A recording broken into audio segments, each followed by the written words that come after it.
Hello दोस्तों, नमस्कार। चलिए शुरू करते हैं आर्य सफलता सीरीज यानी नॉट ओनली टेस्ट सीरीज का पहले टेस्ट का पार्ट 5।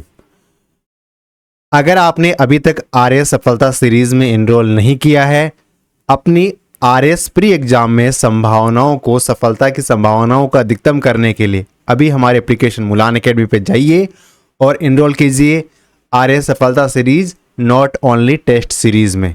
कहाँ पे जाना है? अपने प्ले स्टोर में पहले मुलान एकेडमी एप्लीकेशन को इंस्टॉल करना है और उसके बाद में एनरोल करना है आर्य सफलता सीरीज में। प्रश्न पे चलते हैं।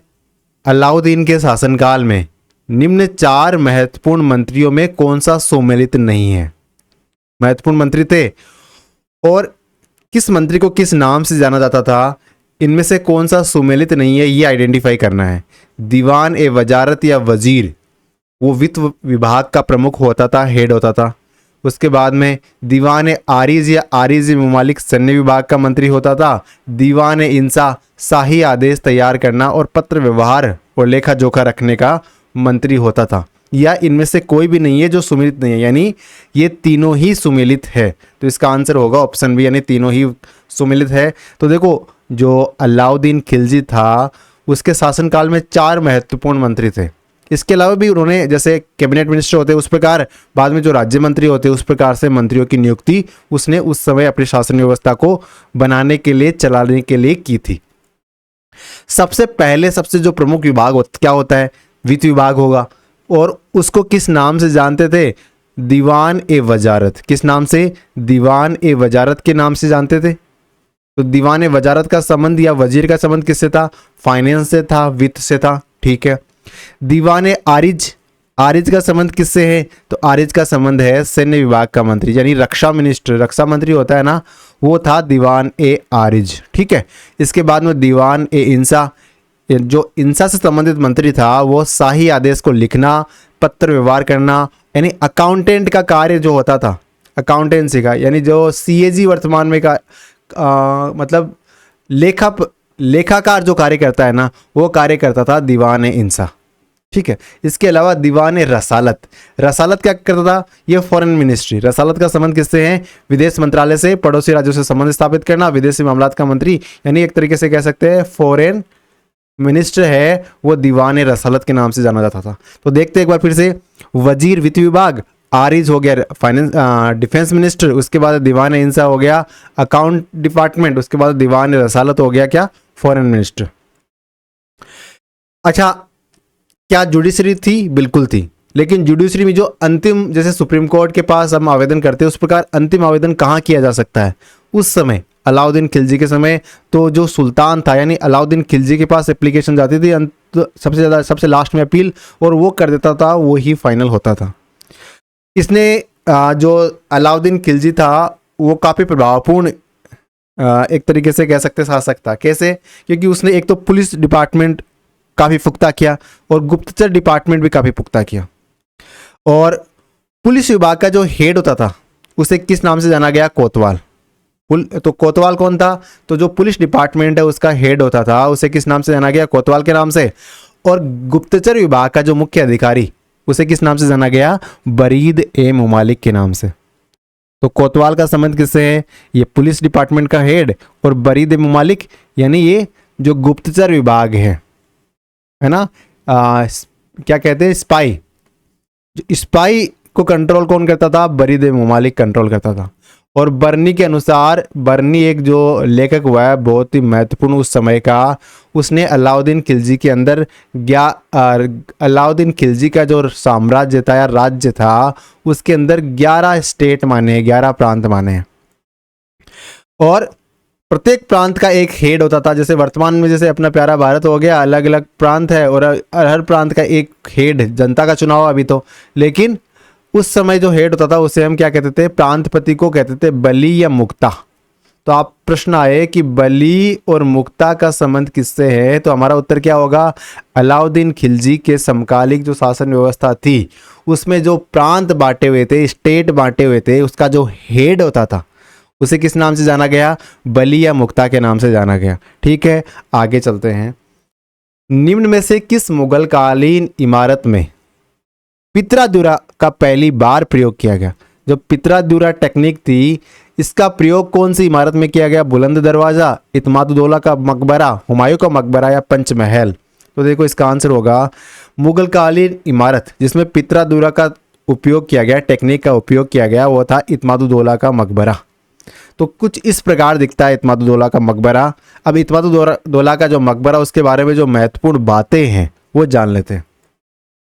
तो देखो अकबर और अकबर के बाद में शाहजहां, इन दोनों के बीच में एक कड़ी का कार्य करता है, यानी अकबर ने जो शैली में कार्य करवाया और शाहजहां ने जो शैली में कार्य कराया ना, इनके बीच में जो कड़ी का कार्य करता है कौन? इस समय इनके बीच में कौन था? जहांगीर, है ना।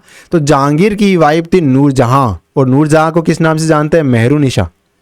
तो उसने, नूरजहां ने 1626 में इस इत्मादुद्दौला की मकबरा का निर्माण कराया।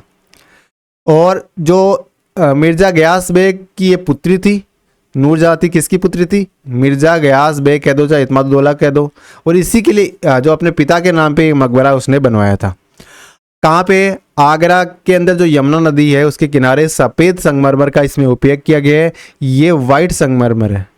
क्या है? वाइट संगमरमर, ठीक है। और बनवाया किसने? नूरजहां से। किसकी याद में? इत्मादुद्दौला की याद में, क्योंकि वो उसकी पुत्री थी। और क्या पित्रादुरा होती क्या है? तो इसमें क्या होता है, जो पत्थर होते हैं ना, उसके ऊपर इस तरह से कलाकारी की जाती है। देखो इसमें आप देखोगे तो कुछ बारीक निशान दिख रखे, तो वो पत्थरों पे जवाहरात वगैरह, हीरे वगैरह जड़े जाते हैं। इस टेक्निक को पित्रादुरा टेक्निक कहते हैं, ठीक है। आगे चलते हैं।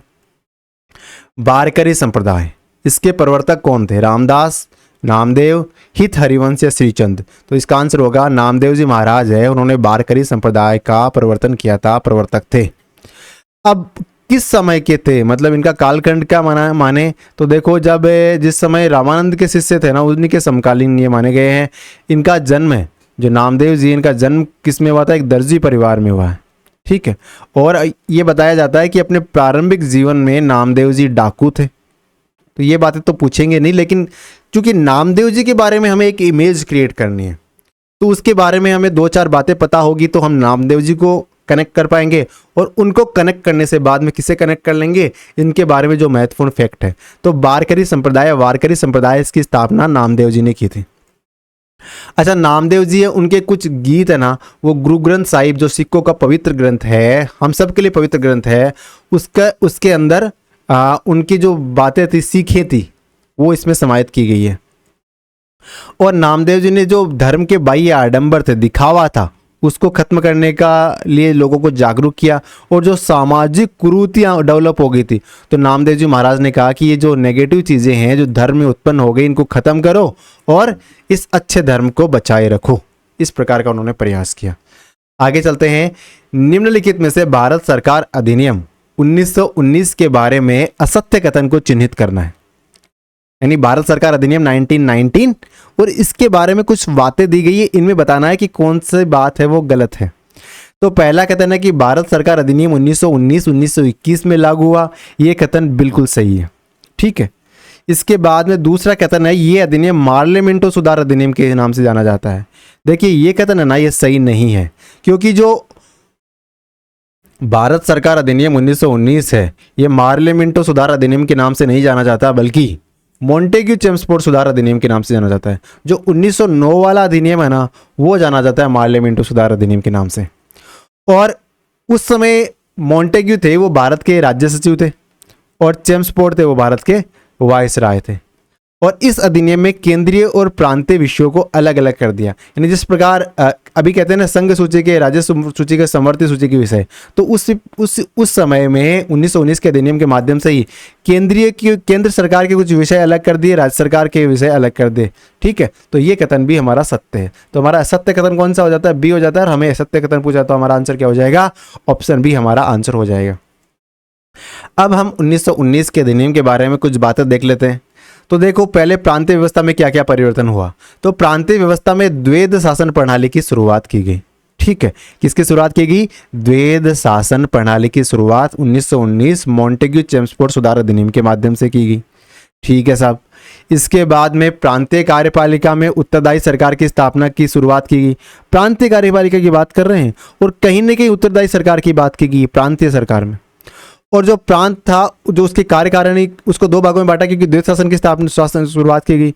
तो एक तो इसमें एडमिनिस्ट्रेटिव होगा, एक लेजिस्लेटिव होगा, है ना। प्रांतीय व्यवस्थापिका जो सभाओं की सदस्यों की संख्या बहुत बढ़ा दी गई। कितनी कर दी गई? 103 कर दी गई। और 103 सदस्यों में 70% सदस्य, है ना, लगभग 71 सदस्य क्या होते थे?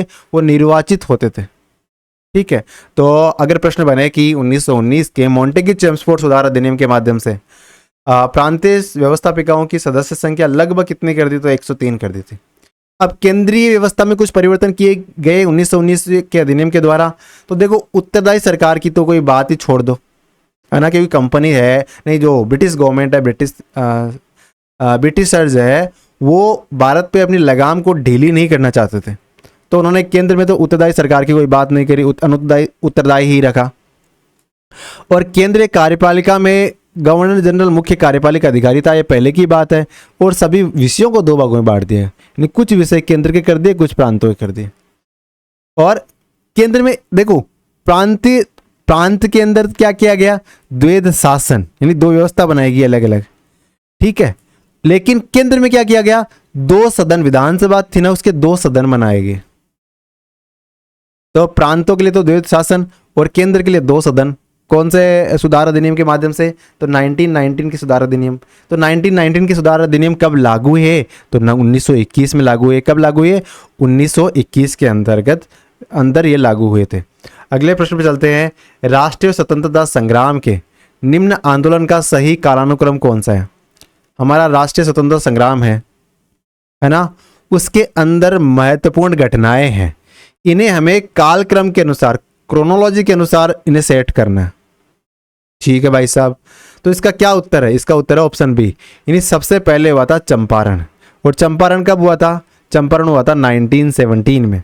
गांधी जी द्वारा इसे उत्तर बिहार के जो क्षेत्र है वहां पे नील की खेती करने वाले किसान हैं, उनके संबंध में ये आंदोलन को किया गया। और गांधी जी को राष्ट्रीय स्तर पर प्रसिद्धि दिलाने में इस आंदोलन का बहुत बड़ा योगदान था।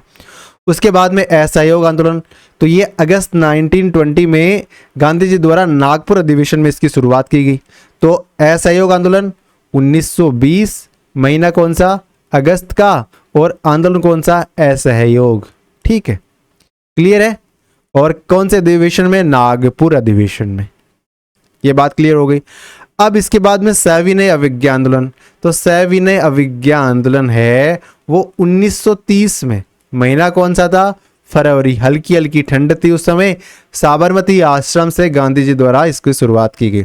और भारत छोड़ो पता ही है 1942, और करो या मरो। ठीक है। तो इसका संबंध किससे है? 1942 के भारत छोड़ो आंदोलन से। तो इस प्रकार कह सकते हैं चंपारण, उसके बाद असहयोग, सविनय अवज्ञा और भारत छोड़ो। इसमें सेट करें तो चंपारण, असहयोग, सविनय अवज्ञा और भारत छोड़ो। इस प्रकार हमारा उत्तर क्या हो जाएगा? ऑप्शन बी हमारा आंसर हो जाएगा। अगले प्रश्न पे चलते हैं। सियाचिन ग्लेशियर, वहां पे तैनात होने वाली देश की पहली महिला सैन्य अधिकारी कौन है? कविता सिहाग, शिवा चौहान, प्रिया सिंह या पूजा चौधरी? तो देखो, सियाचिन ग्लेशियर बहुत ही, मतलब वहाँ पे टिपिकल कह सकते हैं वेदर है, बहुत ही हार्ड एरिया है। और वहाँ पे महिला सैन्य अधिकारी की नियुक्ति की गई है शिवा चौहान मैडम की। और इस प्रकार की नियुक्ति वाली शिवा मैडम पहली मैडम है, पहली मतलब महिला है। और कौन से सेना का जो इंजीनियरिंग कमांड है ना, उसकी सदस्य है वो। और वहाँ पे 3 महीने तक तैनात रहेगी। अच्छा, जो शिवा चौहान का तो नाम आ गया, इनका संबंध कौन से जिले से है? तो राजस्थान से है, या उदयपुर जिले से इनका संबंध है। ठीक है, कौन से जिले से संबंध है शिवा चौहान का? तो उदयपुर जिले से इनका संबंध है। अब इसके अलावा एक मैडम का और नाम चर्चा में रहा था, वो भी सेना से संबंधित है, अभिलाषा बराक। अभिलाषा बराक, ये चर्चा में रहने का कारण क्योंकि कॉम्बैट एविएटर के रूप में आर्मी में शामिल होने वाली ये पहली महिला अधिकारी थी। और कब नियुक्त हुई थी? ये 2022 के मई के महीने में नियुक्त हुई थी। इनका नाम क्या है? कैप्टन अभिलाषा बराक। कॉम्बैट एविएटर के रूप में आर्मी के अंदर शामिल होने वाली पहली महिला अधिकारी उदयपुर की शिवा चौहान सियाचिन ग्लेशियर में तैनात होने वाले देश की पहली महिला सैन्य अधिकारी। ठीक है, आगे चलते हैं। राज्य सरकार ने हाल ही में किन योजनाओं को फ्लैगशिप कार्यक्रम में शामिल किया है?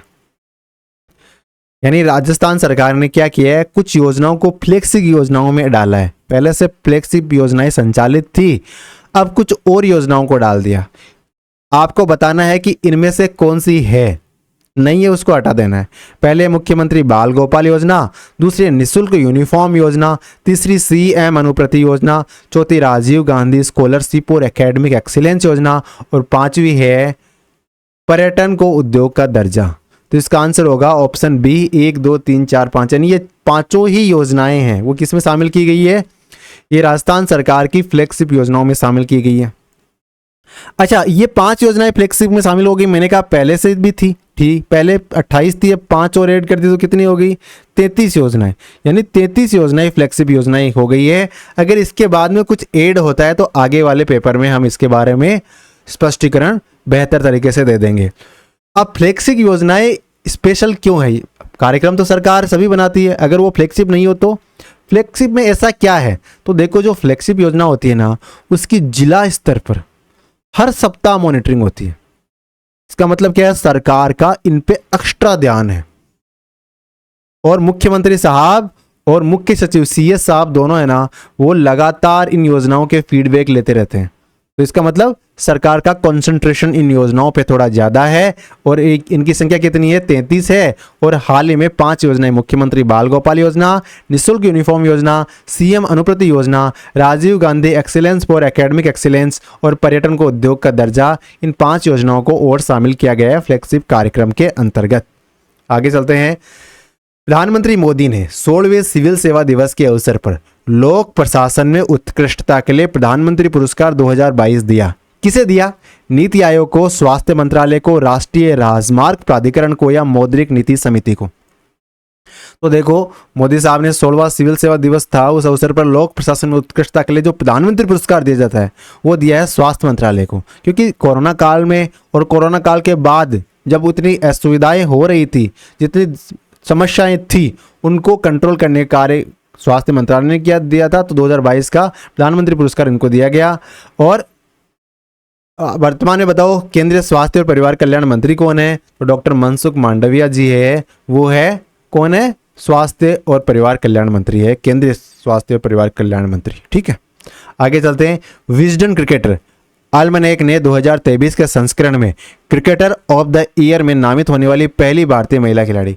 विजडन का आल्मनेक 2023 एक संस्करण होता है जिसमें क्रिकेटर ऑफ द ईयर नाम से किसी का चुनाव किया जाता है।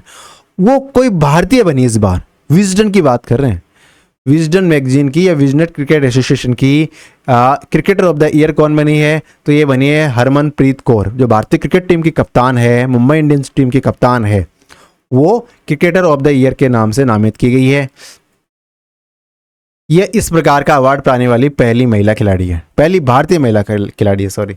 आगे चलते हैं। CDRI अंतर्राष्ट्रीय सम्मेलन से संबंधित असत्य कथन कौन सा है? आपके सामने 2 कथन है, इनमें से आपको गलत कथन बताना है।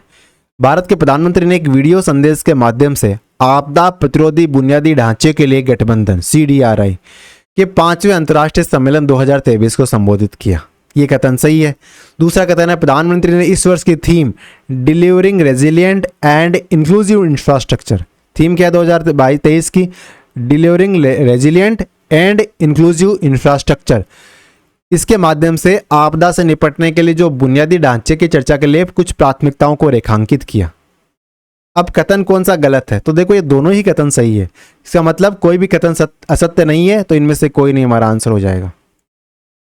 अब इसको देखते हैं। सबसे पहले तो ये देखो CDRI, इसका हिंदी में नाम तो पढ़ लिया, आपदा प्रतिरोधी बुनियादी ढांचे के लिए गठबंधन, लेकिन CDRI फॉर्म को मतलब क्लियरिफाई नहीं कर पाए। तो इसका आंसर होगा गठबंधन तो कोalition हो गया, कोalition फॉर डिजास्टर रेजिलिएंट इंफ्रास्ट्रक्चर, यानी गठबंधन बनाया किसके लिए? डिजास्टर से कॉम्बेट करने के लिए, रेजिलिएंट इंफ्रास्ट्रक्चर के निर्माण के लिए। ठीक है, coalition for disaster resilient infrastructure CDRI है।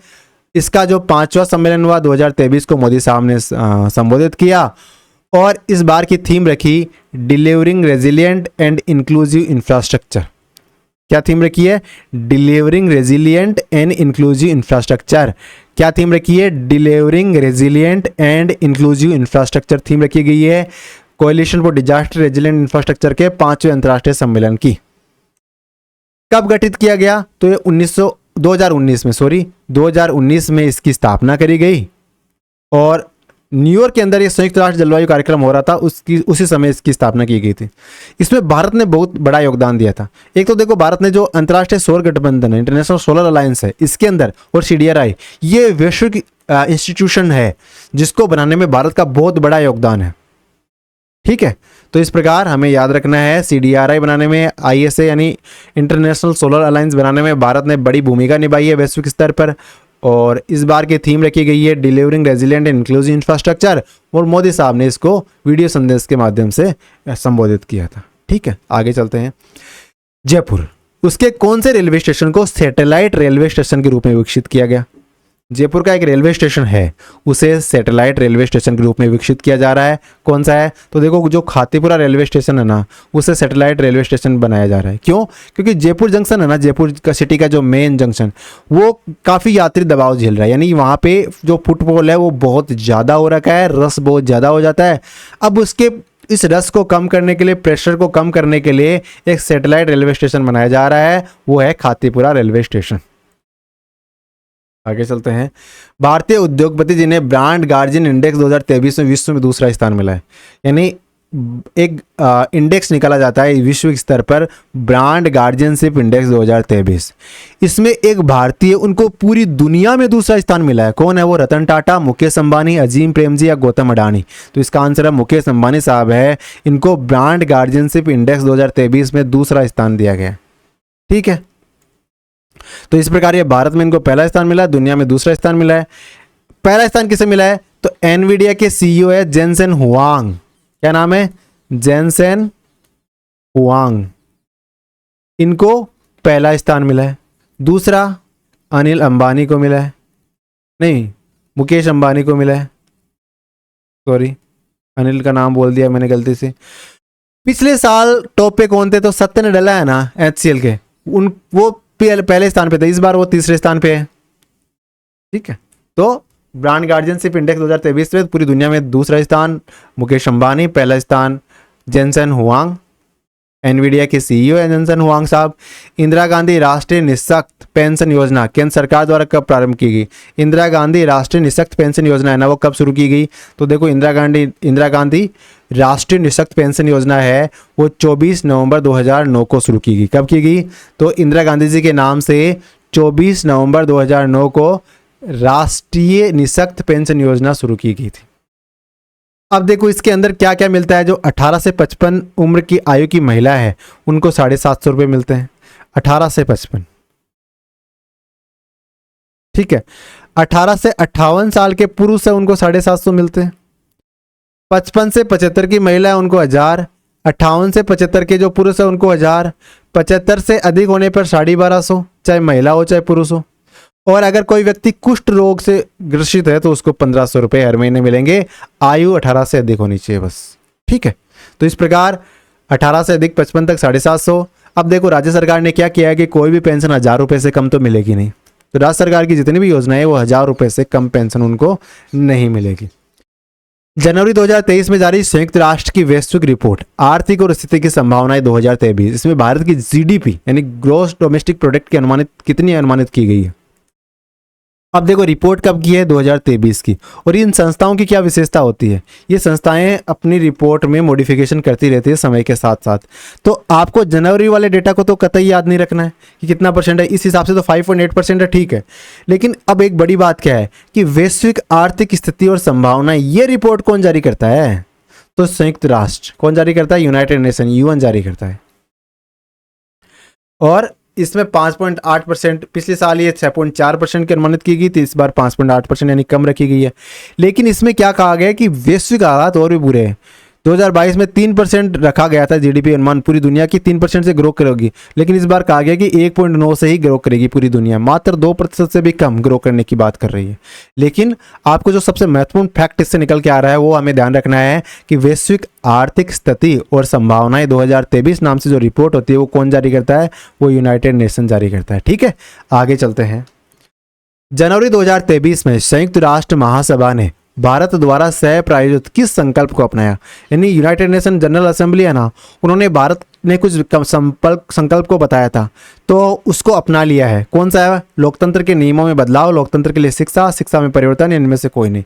तो भारत ने कहा कि लोकतंत्र के लिए शिक्षा नाम से एक संकल्प बताया था भारत ने, इस नाम से, लोकतंत्र के लिए शिक्षा नाम से। अब यूनाइटेड नेशन ने क्या कहा कि चलो ठीक है, हम आपकी बात को मान लेते हैं और इसको अपना लिया। तो इसमें भारत ने अपना बहुत एफर्ट लगाया था, इस कारण इसे अपनाया गया है और ये लोकतंत्र के लिए शिक्षा के अधिकारों की बात करता है। यानी लोकतंत्र तो ठीक है, लेकिन लोगों को पता भी होना चाहिए कि लोकतंत्र नाम की कोई चिड़िया है। अगर ये पता ही नहीं रहेगा कि लोकतंत्र भी कुछ अस्तित्व में है तो उस लोकतंत्र का फायदा क्या। तो सरकार ने क्या मतलब भारत ने कहा है यूनाइटेड नेशन को कि लोकतंत्र के लिए लोगों को शिक्षित करो कि लोकतंत्र, बताओ उनको लोकतंत्र के क्या फायदे हैं और आपके पास क्या क्या अधिकार मौजूद है। आगे चलते हैं। निम्नलिखित को सुमेलित करना है और सही उत्तर बताना है। तो देखो, इलेक्ट्रोएन्सेफेलोग्राफ ये किससे संबंधित है? तो इलेक्ट्रोएन्सेफेलोग्राफ है वो मस्तिष्क रोगों का निदानकारी यंत्र है। किससे संबंधित है? इलेक्ट्रोएन्सेफेलोग्राफ मस्तिष्क रोगों का निदानकारी यंत्र है, इलेक्ट्रोएन्सेफेलोग्राफ। फिर इलेक्ट्रोकार्डियोग्राफ का संबंध किससे है? तो कार्डियोग्राफ से संबंध कार्डियो हार्ट से रिलेट कर सकते हो, तो हृदय रोगों से संबंधित है। एन्सेफेलोग्राफ मस्तिष्क, इलेक्ट्रोकार्डियोग्राफ हार्ट। स्पिग्नोमेनोमीटर का संबंध है ब्लड प्रेशर से, रक्तचाप से, बीपी से। ठीक है, और स्टेनोमीटर का संबंध किससे है? स्टेथोस्कोप, यानी स्टेथोस्कोप का संबंध किससे है? ये होता है अपने हार्ट की धड़कन सुनने के लिए। तुम दिल की धड़कन है ना, तो उस धड़कन को सुनने के लिए क्या स्टेथोस्कोप का प्रयोग करते हैं। जो डॉक्टर लगाते हैं ना, आप दो तो अपने कान में लगाए रखते हैं और एक ऐसा होता है झुनझुना सा, उसको हार्ट के आसपास लगाते हैं। और जो ध्वनि सुनाई देती है उसे क्या कहते हैं? लब डब। लब डब, ये प्रश्न एग्जाम में भी आया है कि हार्ट की ध्वनि को किस नाम से जाना जाता है? लब डब के नाम से जाना जाता है। बाकी धड़कन सुनी जाती है स्टेथोस्कोप के माध्यम से, और धड़कन के बारे में ज़्यादा आपको सुनील शेट्टी बताएंगे। निम्नलिखित प्रश्नों कथनों पर विचार करना है। क्योटो प्रोटोकॉल 2005 में प्रभावी हुआ, पहला कथन हो गया। दूसरा कथन है क्योटो प्रोटोकॉल मुख्य रूप से ग्रीन हाउस गैसों के निकास को कम करने से संबंधित है। और तीसरा कथन है मीथेन की तुलना में जो कार्बन डाइऑक्साइड गैस है ना, वो ग्रीन हाउस गैस के रूप में 5 गुना अधिक प्रभावी होती है। तो इनमें से कौन सा कथन सत्य है? तो इसमें देखो ऑप्शन सी यानी 1 और 2 कथन है वो सत्य है, बाकी जो तीसरा कथन है वह असत्य है। यानी मीथेन की तुलना में कार्बन डाइऑक्साइड गैस 5 गुना अधिक प्रभावी होती है, ये गलत है। ठीक है, तो क्योटो प्रोटोकॉल, देखो क्योटो प्रोटोकॉल की बात करें तो क्योटो शहर है एक जापान में, और यहाँ पे एक सम्मेलन हुआ था, क्योटो सम्मेलन।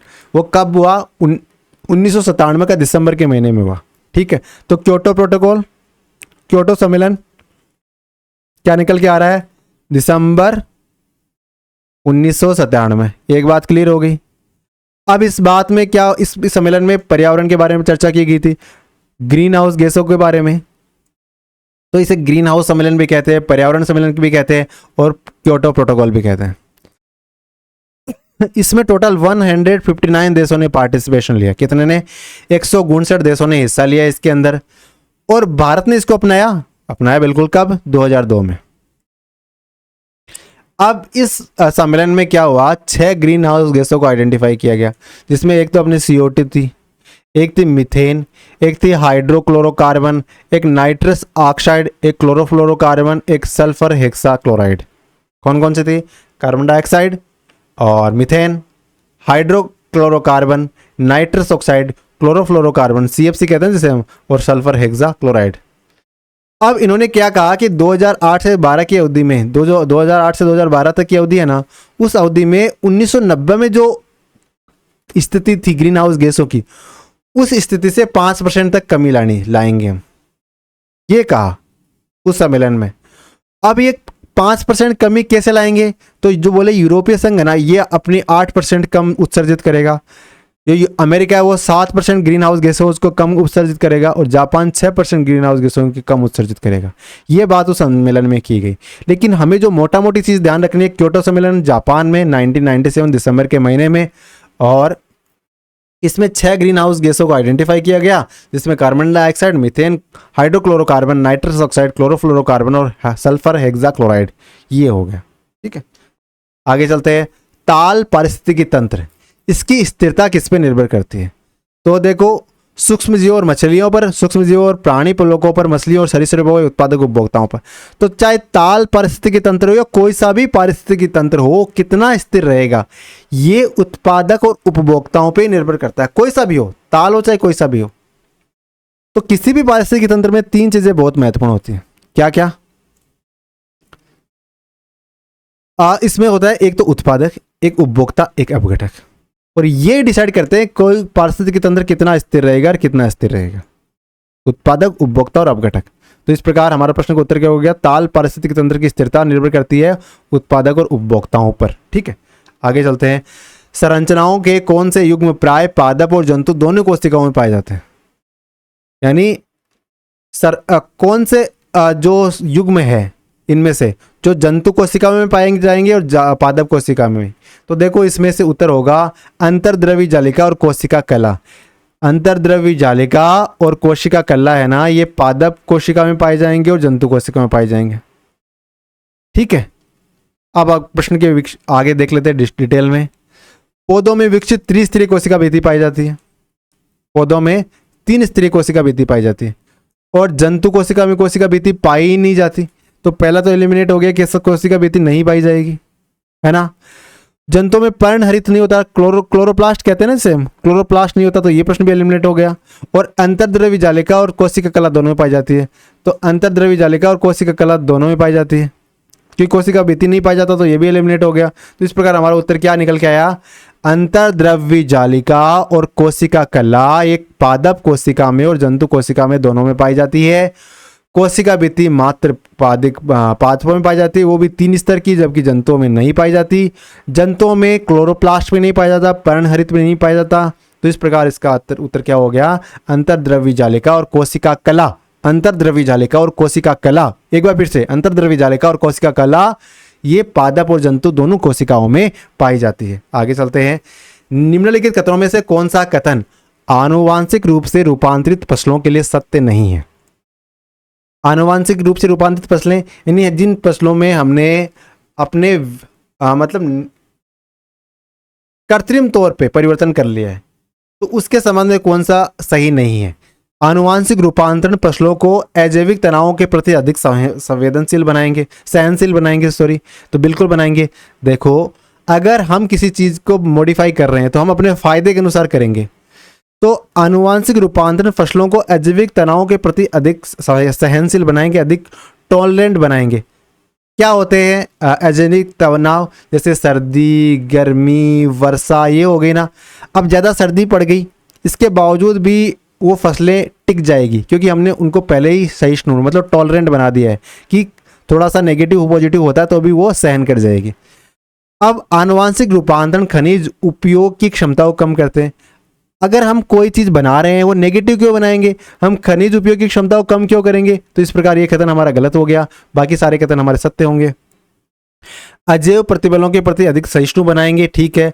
रासायनिक पीड़क नाशकों का निर्भरता कम करना, ये हम क्यों कर रहे हैं?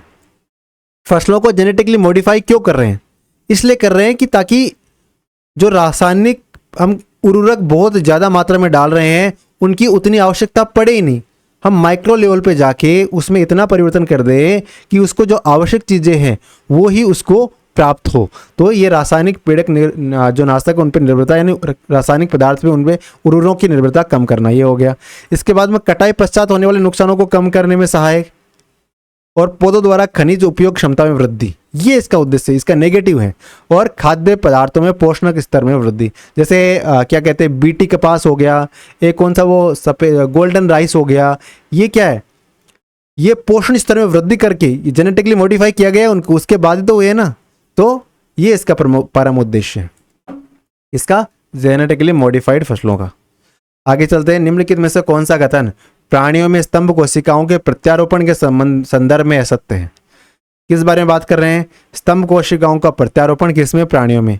ये प्राणी में जीवन भर स्वयं गुणन करती है और ये अंगों के क्षतिग्रस्त ऊतकों की मरम्मत करती है। ये एक या अधिक प्रकार की विशिष्ट कोशिकाओं को बनाने की क्षमता रखती है और ये केवल भ्रूण में पाई जाती है। तो इसका उत्तर होगा, क्योंकि हमें असत्य बताना है तो ये केवल भ्रूण में पाई जाती है, ये असत्य होगा। बाकी तीनों कथन सत्य है। ये प्राणी में जीवन भर स्वयं गुणन करती है। जो स्तंभ कोशिकाएं हैं वो क्या करती है? स्वयं गुणन करती है और ये अनंत काल तक विभाजन करती रहती है।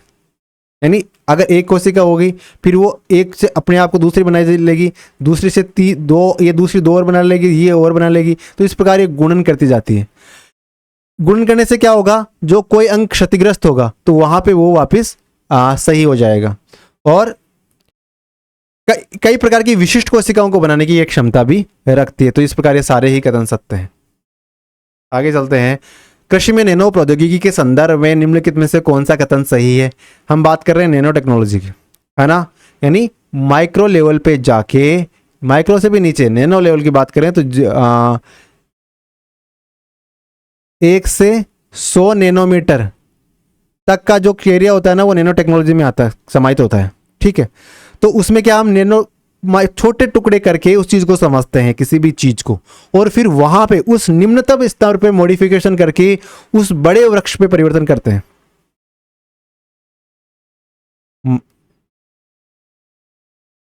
नैनो टेक्नोलॉजी क्या होती है? अगर जैसे मान लीजिए आपको, जैसे अपने पिक्सल्स देखो, अगर आपको किसी पिक्चर के पिक्सल्स बढ़ाने हैं तो क्या करोगे? मतलब किसी पिक्चर की क्लैरिटी बढ़ानी है, किसी फोटो की क्लियरिटी बढ़ानी है, क्या करोगे?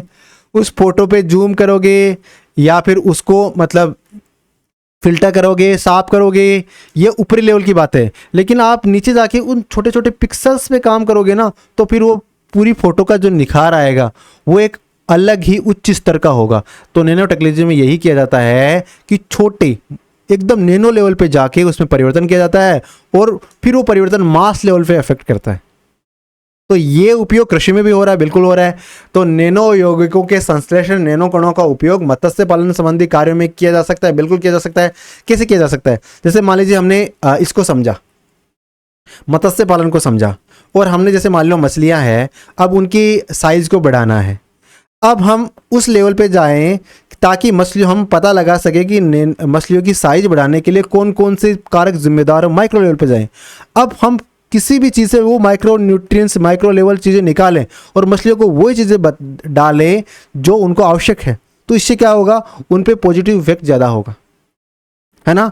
अब यही तरीका किस में उपयोग कर सकते हैं? फसल में और पशुधन में। तो इस प्रकार ये दोनों ही कथन सत्य हैं। दोनों में ही नैनो प्रौद्योगिकी के माध्यम से पॉजिटिव रिजल्ट्स हम प्राप्त कर सकते हैं। ये इस प्रश्न का सार है। आगे चलते हैं। Vitamin E. विटामिन ई विशेषता किसके लिए महत्वपूर्ण है? दांतों के विकास के लिए, कार्बोहाइड्रेट उपपाचन के लिए, लिंग ग्रंथियों के सामान्य क्रिया में, या उपकला यानी एपिथीलियमी ऊतकों के सामान्य स्वास्थ्य के लिए। तो इसका आंसर है विटामिन ई, है ना, वो जो उपकला ऊतक होते हैं उनके लिए उपयोगी होता है। इससे क्या होता है? विटामिन ई का जो मुख्य स्रोत है क्या क्या है? तेल मान लो, गेहूं मान लो, अंडे की जर्दी मान लो, सोयाबीन मान लो, है ना। ये क्या करता है? कोशिका कला की सुरक्षा करता है, जो जननिक एपिथेलियम की वृद्धि करता है, पेशियों की क्रियाशीलता को बढ़ाता है। ठीक है, अगर ये कमी हो गई तो जनन क्षमता कम हो जाएगी, जननांग कमजोर हो जाएंगे, पेशियां कमजोर हो जाएगी। ठीक है, तो विटामिन ए का संबंध किससे है? यानी एपिथेलियमी ऊतकों को सामान्य स्वास्थ्य को बनाए रखने में विटामिन ए का महत्वपूर्ण योगदान है। बाकी आज की वीडियो को यहीं तक रखते हैं। आपको मुलान एकेडमी ऐप पे जाना है, ठीक है, और प्ले स्टोर पे और इंस्टॉल करना है। वहां पे RAS सफलता सीरीज आपको मिल जाएगी और उसमें इनरोल करना है और अपनी सफलता की संभावनाओं को प्लस कर लेना है, 100% बढ़ा लेना है। बाकी समझदार हो कि किस क्वालिटी के, किस लेवल के प्रश्न आपको दिए जा रहे हैं और किस प्रकार इसकी व्याख्या, किस प्रकार ये प्रश्न RS एग्जाम से रिलेट कर रहे हैं। आप पिछले RS के जो प्रश्न आए हैं उनको देखो, समझो और उसको कनेक्ट करो इस टेस्ट सीरीज से, ये कितना उपयोगी है। बाकी आप समझदार हो। Thank you, all the best.